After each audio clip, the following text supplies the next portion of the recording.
I never thought this would happen to me. I mean, who does? You always hear about it happening to other people, read stories online, maybe gossip about a mutual friend's heartbreak over a beer. But when it's your own life, it feels like you're living someone else's nightmare. It all started about 6 months ago when things between Kelly and me began to shift. We both worked at the same marketing firm, she in client relations and I in the creative department. It was convenient. We shared rides, lunch breaks, and the occasional inside joke about our quirky co-workers. Kelly and I had been married for 10 years. We met in college and quickly became inseparable. She was my best friend, my confidant, and the love of my life. We had 2 kids together, a boy and a girl, who were the center of our world. Everything seemed perfect until it didn't. It started with the late nights at work. Kelly would often come home long after I had put the kids to bed. She'd always have a plausible excuse, a last-minute meeting, a client dinner, or some urgent project that needed her immediate attention. I believed her. Why wouldn't I? She'd never given me a reason to doubt her before. But then, I noticed the changes. She became more distant, preoccupied, even when she was home. Our conversations were reduced to mundane topics about the kids or bills. She started guarding her phone like it was a state secret, taking it with her everywhere, even to the bathroom. When I asked her about it, she brushed it off, saying it was just work stress.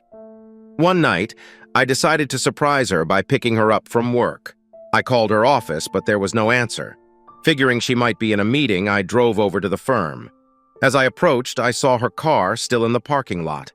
Relief washed over me, thinking I'd just missed her. But then I saw another car parked next to hers. It belonged to Mark, a co-worker who had joined the firm about a year ago. They seemed to get along well, but I never thought much of it. I decided to wait, hoping to catch a glimpse of her and surprise her with a spontaneous dinner date. After about 20 minutes, I saw them leaving the building together.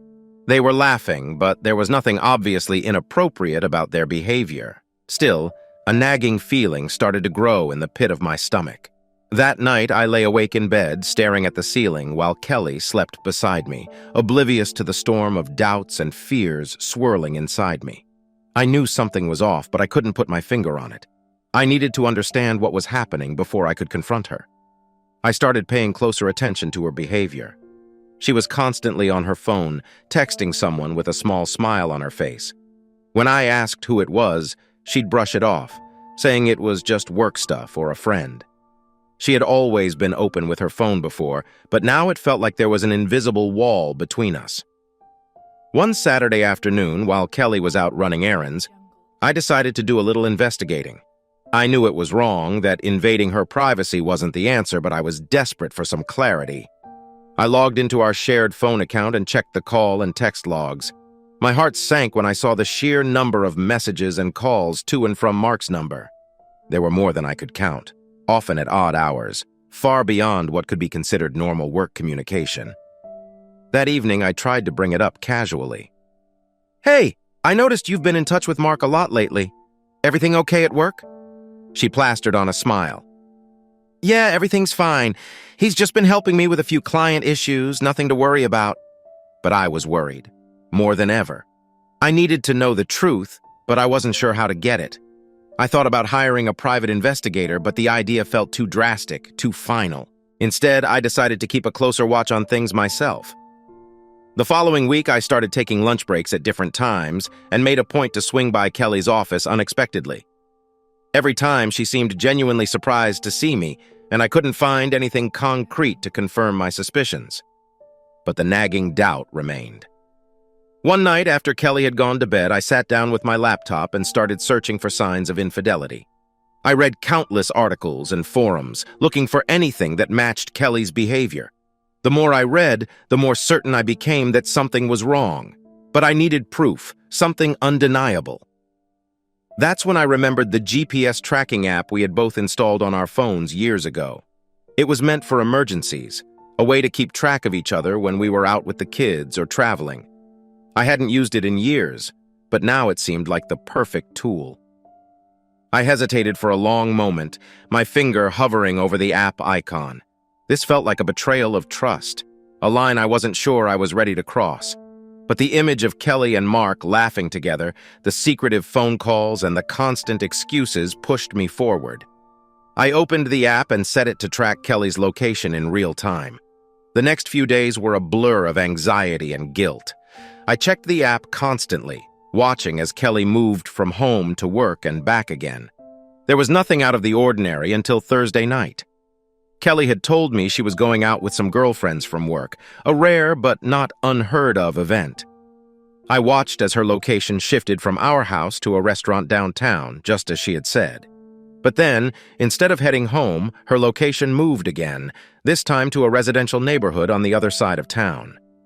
My heart pounded in my chest as I watched the little dot representing Kelly's phone stay in one place for hours. She wasn't with her friends, she was with someone else. I had my answer, but it was far from the closure I had hoped for. Instead, it felt like my world was crashing down around me. I couldn't sleep that night. The knowledge that Kelly was somewhere else, possibly with someone else, gnawed at me.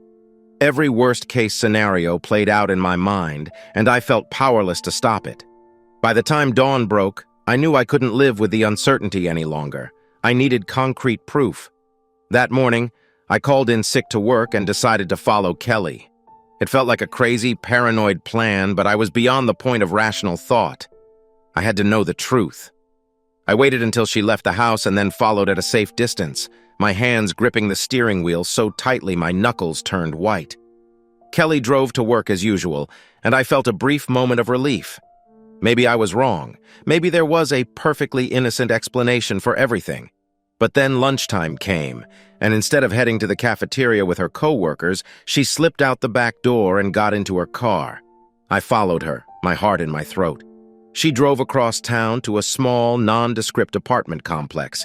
I parked a few cars down and watched as she went up to the third floor and knocked on a door.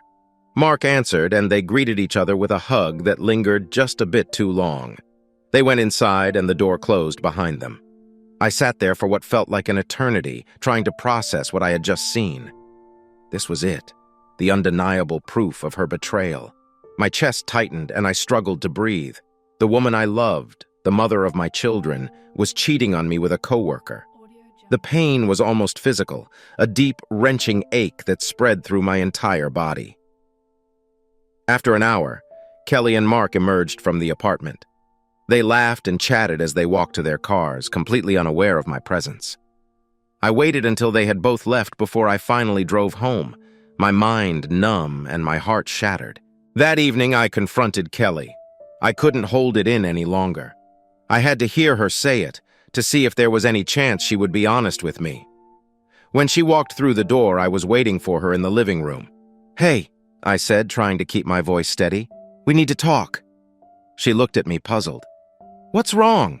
"I know, Kelly. I know about you and Mark." Her face went pale, and for a moment I thought she might try to deny it. But then she broke down in tears. "I'm so sorry," she sobbed. "I didn't mean for this to happen. It just did. I was so unhappy, and he was there for me."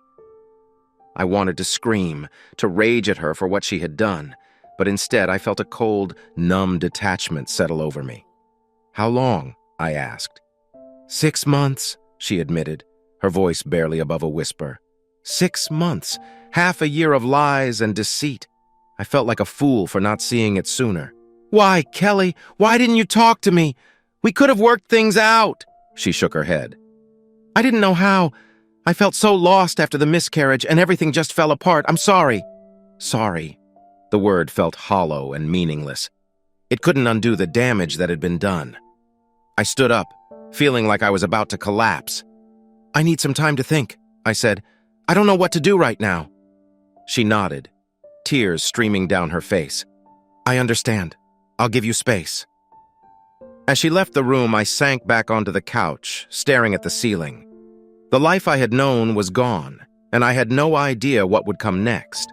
All I knew was that I had to find a way to move forward for my sake and for the sake of our children. On the third day, I decided I needed to talk to someone. I called my best friend, Mike, and asked if we could meet up. We hadn't talked much since college, but I knew he would listen without judgment. We met at a local bar, and as soon as I saw his concerned face, I broke down. "Dude, what's going on?" Mike asked, his brow furrowing as he took a sip of his beer. I took a deep breath and told him everything. Kelly's late nights, the guarded phone following her to Mark's apartment. "That bastard," he muttered. "I never liked that guy." "What are you going to do?" "I don't know," I admitted. "I feel like my whole world just collapsed. I can't even think straight." Mike nodded, his expression softening. "You need to take care of yourself, man. And the kids. Don't make any rash decisions. Just take it one day at a time." His words helped, but I still felt lost. Over the next few days, I threw myself into work, trying to distract myself from the pain. But every time I saw Kelly's empty desk or walked by the office where Mark worked, the anger and betrayal came rushing back. One evening, as I was picking up the kids from school, I ran into Mark in the parking lot. He had the nerve to smile and nod at me like nothing had happened. I snapped. "What the hell, Mark?" I shouted, causing a few heads to turn. "You think you can just pretend nothing's wrong? You destroyed my family!" Mark's smile faded and he raised his hands defensively. "Look, man, I didn't mean for this to happen. It just did. I'm sorry." "Sorry?" I spat, my voice rising. "Sorry doesn't cut it. You slept with my wife." Before I could say more, a teacher came over and gently intervened, asking us to take it elsewhere. I left with the kids, my hands shaking with rage. Confronting Mark had done nothing to alleviate my anger. It only made it worse. Later that night, after putting the kids to bed, I heard a knock on the door. To my surprise, it was Kelly. She looked tired and worn, her eyes red from crying. "Can we talk?" she asked softly. I nodded, and we sat down at the kitchen table. The silence between us was heavy, filled with unspoken words and unresolved pain. "I want to come home," she said finally, her voice trembling. "I want to make things right. I know I hurt you, but I love you. I want to fix this." I looked at her, my emotions a whirlwind of confusion and hurt. "How can I trust you again, Kelly? How do I know you won't do this again?" She reached across the table, her hand trembling. "I know I messed up, but I'm willing to do whatever it takes to earn your trust back. Counseling, therapy, whatever it takes. Please, just give me a chance." Her plea tugged at my heart, but the wounds were still fresh. "I need time," I said finally. "I can't just pretend everything's okay. We need to take this slow." Our first counseling session was a mix of raw emotions and uncomfortable silences. The therapist, Dr. Patel, was patient and compassionate, guiding us through the initial awkwardness. "Let's start by talking about what brought you here," she said, looking at both of us. Kelly took a deep breath and spoke first. "I betrayed my husband's trust. I had an affair with a coworker. I was unhappy and made a terrible mistake." "And how do you feel about that, Jake?" she asked gently. "Angry, hurt, betrayed," I said, my voice cracking. "I don't know how to move past this." Dr. Patel nodded. "Those feelings are valid. It's important to acknowledge them and not bottle them up. Rebuilding trust takes time and effort from both of you. Are you both committed to this process?" Outside of counseling, life continued. The kids sensed the tension and asked questions we struggled to answer. We did our best to reassure them, but it was clear they knew something was wrong. One evening, I took the kids to the park to give Kelly some space. As I watched them play, Mike called. "How's it going, man?" he asked. "It's tough," I admitted. "We're trying counseling, but it's a slow process." "Hang in there," Mike said. "Remember, it's okay to take time for yourself, too. You don't have to fix everything overnight." His support meant a lot, and I promised to keep him updated. When we got back home, Kelly was waiting at the door looking anxious. "How are the kids?" she asked. "Good," I replied. "They had fun at the park." She nodded, and we lapsed into an uncomfortable silence. Finally, she spoke. "Jake, I know this is hard for you. I just want you to know that I'm committed to making this work. I love you, and I want us to be a family again." Her words were sincere, but the wounds were still fresh. "I appreciate that, Kelly, I really do, but it's going to take time." "I know," she said softly. "I'll wait as long as it takes." There were moments of progress, but also setbacks. One night, after a particularly difficult session, I found myself standing in front of Mark's apartment building. I didn't know what I intended to do, but I felt a compulsion to confront him again. "Jake," he said cautiously. "What are you doing here?" "I want answers," I replied, my voice tight with anger. "Why her? Why my wife?" Mark sighed and looked away. "It just happened. I'm not proud of it. I never meant to hurt you." "Well, you did," I said, stepping closer. "You tore my family apart. I have to live with this every day." "I know," Mark said quietly, "and I'm sorry. If I could take it back, I would." His apology felt hollow, but I knew that continuing to confront him wouldn't change anything. "Stay away from her," I said. "If you really are sorry, you'll leave us alone." He nodded, and I turned and walked away, feeling a mix of anger and resignation. Confronting him hadn't brought me the closure I hoped for, but it was a step toward letting go. Back at home, I found Kelly waiting for me. "Where were you?" she asked, worry etched on her face. "I went to see Mark," I admitted. "I needed to get some things off my chest." She looked surprised but didn't say anything. Instead, she just nodded. "Okay, I understand." That night, for the first time in weeks, we sat together and talked. Not about the affair or the pain, but about our dreams, our hopes for the future, and our love for our kids. It was a small step, but it felt significant. As we went to bed, still in separate rooms, I felt a flicker of hope.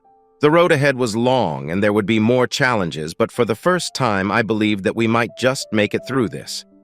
One evening, after another grueling counseling session where Kelly's remorse was met with my growing resentment, I found myself questioning if this was even worth it.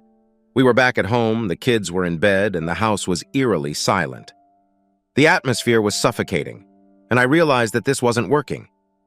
The effort to keep up appearances was taking its toll on both of us. Kelly looked at me with a mixture of fear and sadness, but I could see the exhaustion in her eyes. She seemed to silently plead for another chance, but I felt trapped in a cycle of anger and pain. The betrayal was too fresh, too deep. Every time she touched her phone, every late night, I was transported back to that moment when I saw her with Mark. I thought about the constant fights, the mistrust that had taken root. Our attempts at reconciliation felt forced, and the genuine connection we once had was buried under layers of hurt and resentment. The reality was becoming clear. We were not the same people anymore. The love that had once been our foundation was now overshadowed by bitterness. The kids sensed the tension, their innocent questions about our arguments cutting through my heart. Seeing their frightened faces that night broke something inside me. I couldn't keep doing this to them. The thought of a trial separation started to make sense, a painful but necessary step. Kelly's face went pale as she seemed to grasp the gravity of the situation. The realization hit us both that this might be the end. We agreed on the separation, and Kelly moved in with her friend. The house felt emptier than ever, and the kids were confused and upset. Explaining it to them in simple terms was one of the hardest things I had ever done. The weeks that followed were a blur of lawyers' meetings and tense exchanges. Every conversation felt like walking on eggshells. One night, as I tucked the kids into bed, my daughter's tear-filled eyes and her question about divorce hit me like a ton of bricks.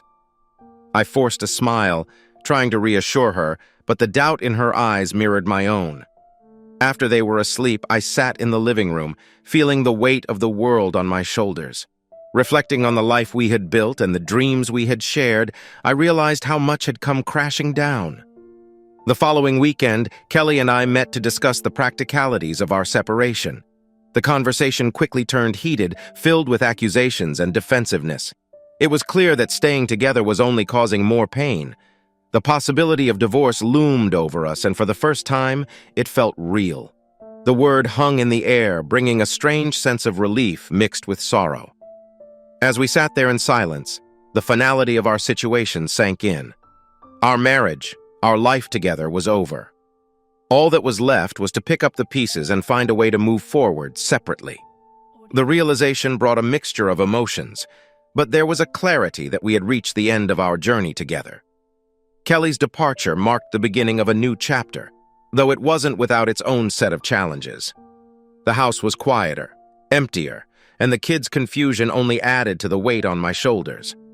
I juggled work, household responsibilities, and tried to provide emotional stability for the children, all while dealing with my own heartbreak. Weeks turned into months, and the initial shock of separation began to settle. The kids slowly adapted to the new routine, though their occasional questions about when mommy was coming back always stung. I threw myself into being there for them, ensuring they felt loved and supported despite the turmoil. One day, as I was cleaning up after dinner, the doorbell rang. It was Kelly, looking worn but determined. She asked if she could come in, and we sat down at the kitchen table, the same table where we used to have family dinners where laughter once filled the air. "I miss them," she said, her voice breaking, "and I miss you too." Her words were a punch to the gut. I wanted to be angry, to remind her of the pain she caused, but I could see the sincerity in her eyes. We talked for hours about our mistakes, our regrets, and the love we still had for our children. It was a difficult conversation, filled with tears and painful admissions, but it felt like a step towards healing. Kelly proposed a trial reconciliation, not for us as a couple, but for the kids. She wanted to be more present in their lives, to co-parent more effectively. We set boundaries and rules, agreeing to take things slowly. It was a fragile truce, but for the sake of the children, I agreed. As Kelly started spending more time with the kids, I noticed a change in her. She was more attentive, more involved, and the kids responded positively. They were happier, their laughter slowly returning to the house. Seeing them smile again made the effort worth it, despite the lingering pain between Kelly and me. One evening, after putting the kids to bed, Kelly and I sat on the porch. The silence was comfortable, a stark contrast to the tension that had previously filled our interactions. "Do you think we can ever be friends again?" Kelly asked, her voice barely above a whisper. I didn't have an answer. Friendship seemed like a distant dream, something that belonged to a different lifetime. But as I looked at her, I saw a glimpse of the woman I had fallen in love with all those years ago. Maybe, just maybe, there was a chance. Over the next few months, we navigated the complexities of our new relationship. Co-parenting was challenging, but we managed to find a rhythm that worked for the kids. There were moments of frustration and setbacks, but also moments of genuine connection and mutual support. It was far from perfect, but it was progress. Our lives continued to evolve, with the kids at the center of everything. Slowly, the wounds began to heal, not completely, but enough to move forward. We weren't the same people we once were, and our relationship would never be the same, but we had found a way to coexist for the sake of our children. And as time went on, I realized that maybe that was enough. The future was uncertain, but for the first time in a long while, I felt a sense of peace. We were no longer just surviving. We were starting to live again. The trial separation had created some much-needed space between Kelly and me. The house was quieter, and the kids seemed to be adjusting, though their confusion and occasional questions were still hard to handle. I focused on being there for them, trying to make their lives as normal as possible while dealing with my own emotional turmoil. Kelly and I continued to navigate our new reality.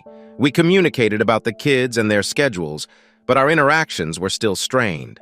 One weekend, Kelly suggested we take the kids to the park together. It had been months since we'd done anything as a family, and I hesitated, but the kids' excitement convinced me. We packed a picnic and headed out. The weather was perfect, and for a few hours we almost felt like a normal family again.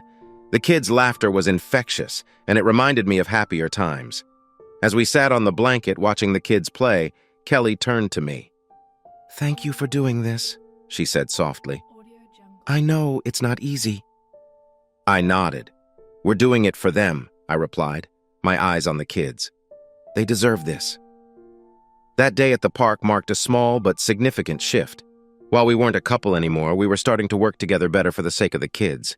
One evening, after a particularly tough day, Kelly lingered after putting the kids to bed. We sat in the living room, the silence heavy with unspoken thoughts. "Do you think we'll ever be okay again?" she asked, her voice barely above a whisper. I took a deep breath. "I don't know," I admitted. "A lot has happened. It's hard to see past it sometimes." She nodded, tears welling up in her eyes.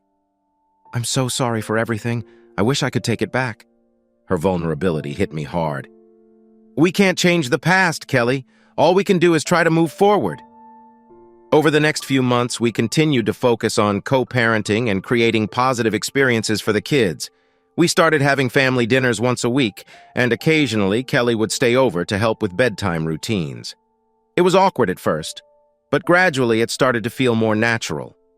One night, after the kids were asleep, we sat in the kitchen sipping tea. The conversation turned to our future and what it might look like. "I've been thinking," Kelly said hesitantly, "maybe we could try counseling again, but this time not just for the kids, for us." I was taken aback by her suggestion.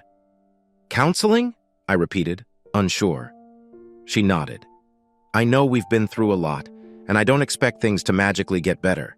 But maybe, with help, we could find a way to heal. Even if we can't be a couple again, I want us to be the best parents we can be, and maybe even friends." Her sincerity struck a chord with me.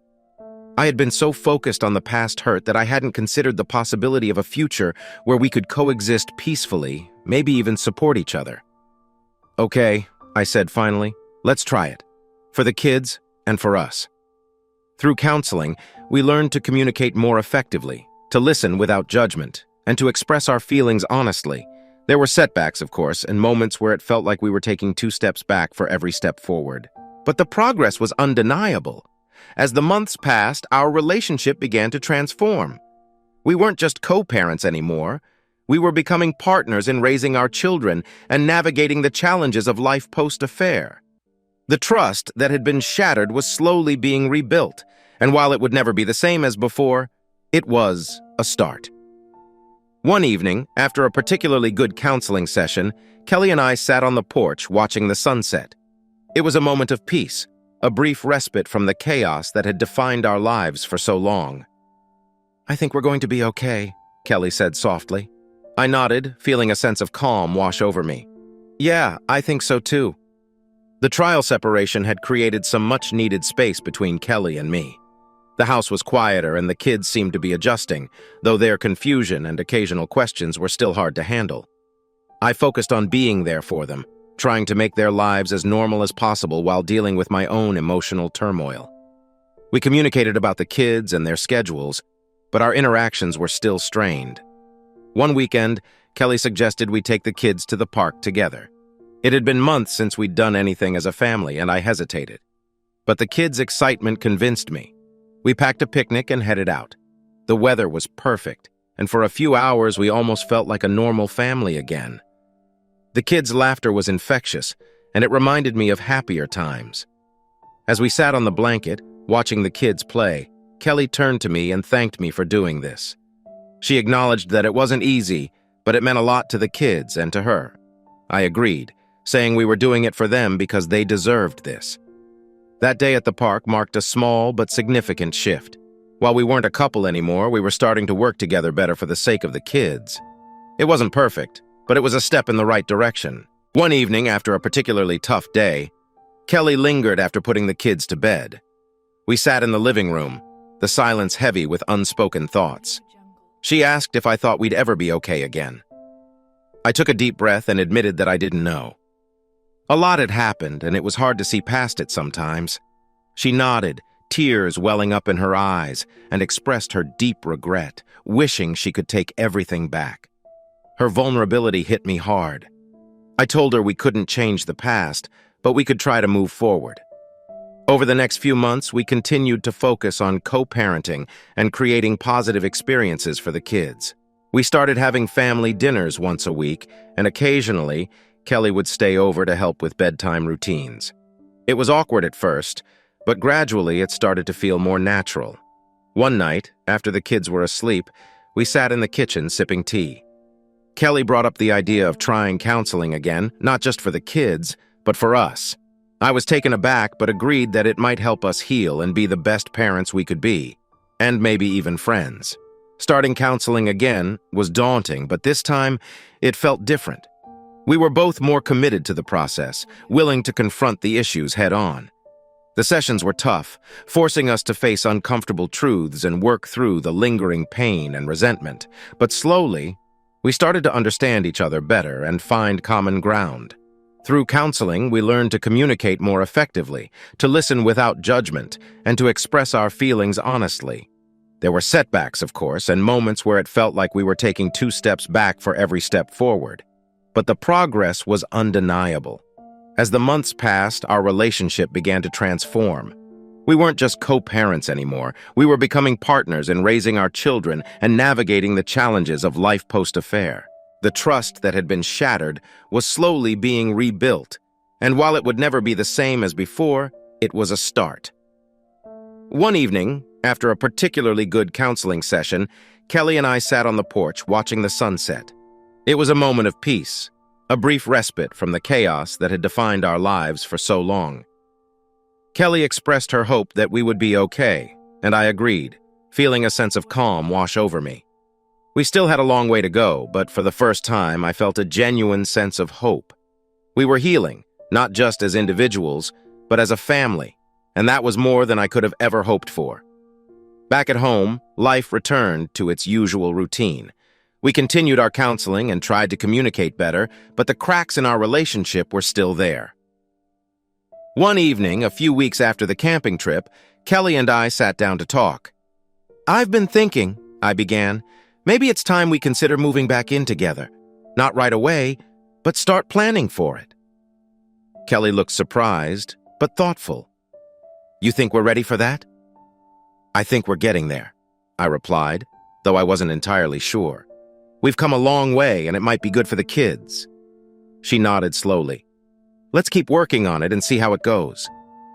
We agreed to take it slow, but the optimism was fading. The counseling sessions grew more strained, the conversations more difficult. The effort to rebuild our relationship felt increasingly forced, like trying to fit together pieces that no longer matched. One night, after a particularly tense session, Kelly broke down. "I don't know if I can do this," she confessed, tears streaming down her face. "I want to, but it's so hard." I felt a lump in my throat. "I know. It's hard for me too." We sat in silence, the reality of our situation sinking in. The love that once held us together had been shattered, and despite our efforts, the pieces wouldn't fit back together. It became clear that moving back in together wasn't going to fix what was broken. A few days later, we made the heartbreaking decision to end our reconciliation attempts.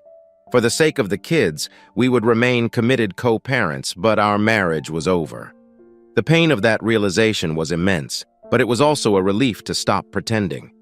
We told the kids together, explaining that we loved them and would always be there for them, but that we couldn't be together as a couple. Their tears were the hardest part, but they needed the truth. As I packed the last of my things from Kelly's apartment, I looked around at the remnants of our life together. It was a sad ending, but also a necessary one. We had tried, and in that effort there was a small measure of peace.